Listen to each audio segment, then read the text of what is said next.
क्योंकि एक समय श्री रामचंद्र जी जब लंका जाने के लिए समुद्र के ऊपर पुल का निर्माण कर रहे थे,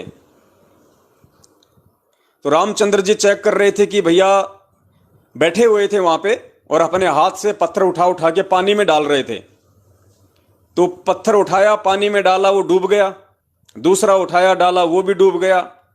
अब पास में ही जामवंत जी बैठे हुए थे, तो जामवंत जी ने पूछा कि हे भगवान, आप जो पत्थर पानी में डाल रहे हो तो डूब रहे हैं। यानी उनको विश्वास था कि रामचंद्र जी पानी में पत्थर डालेंगे तो वो तैरेगा। तो उन्होंने बड़े आश्चर्य से पूछा कि हे भगवान, अब क्या होगा, पुल कैसे बनेगा, और कोई चारा है नहीं, और भगवान आप अपने हाथ से पत्थर डाल रहे हो, आप ये पत्थर इस पानी में छोड़ रहे हो और ये डूब रहे हैं। तो रामचंद्र जी ने कहा कि जामवंत, मैं जिसको एक बार छोड़ देता हूं वो फिर डूबता ही डूबता है।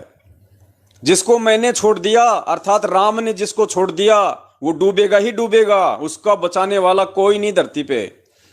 तो पुण्यात्माओं, अब हमने समझना है कि वो असली राम कौन है, वो आदि राम कौन है। परमात्मा कहते हैं राम राम सब जगत बखाने, त्रेता वाले दशरथ पुत्र राम को तो सब कहते हैं राम राम राम, लेकिन उस आदि राम को कोई नहीं जानता। राम राम सब जगत बखाने, पर आदि राम कोई बिरला जाने। वो राम का भी राम, सारी सृष्टि का रचनहार, वो राम कौन है? तो वो राम की पहचान आज आप और हमें हो चुकी है।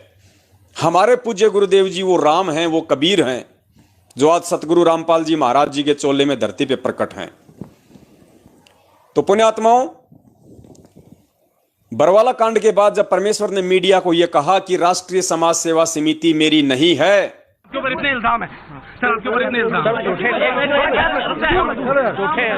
झूठे कैसे हैं आपके ऊपर? आपके गुंडे इतने खड़े थे वहाँ पे, हजारों आदमी हरियाणा पुलिस से। मेरे नीचे राष्ट्रीय समाज सेवा समिति नहीं, तो आपकी समिति है।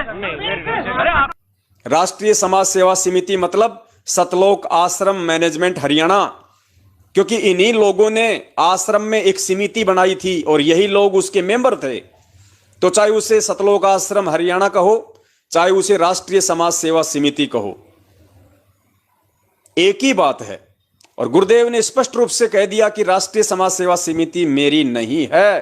अर्थात उस आदि राम ने उस समिति को, इस मैनेजमेंट को, इन स्टेट कोऑर्डिनेटरों को, अपने कलयुगी परिवार वालों को छोड़ दिया।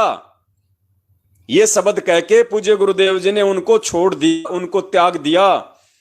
और भैया, जब ये आदि राम किसी को छोड़ दे तो पुण्यात्माओं फिर वो डूबेगा ही डूबेगा। उसको बचाने वाला धरती पे फिर कोई दूसरा नहीं है।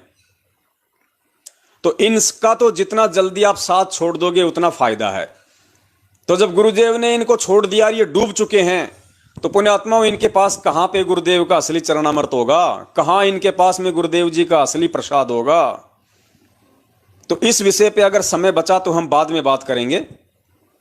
पहले ये जो पीला पर्चा है, अब हम इसके ऊपर चलते हैं।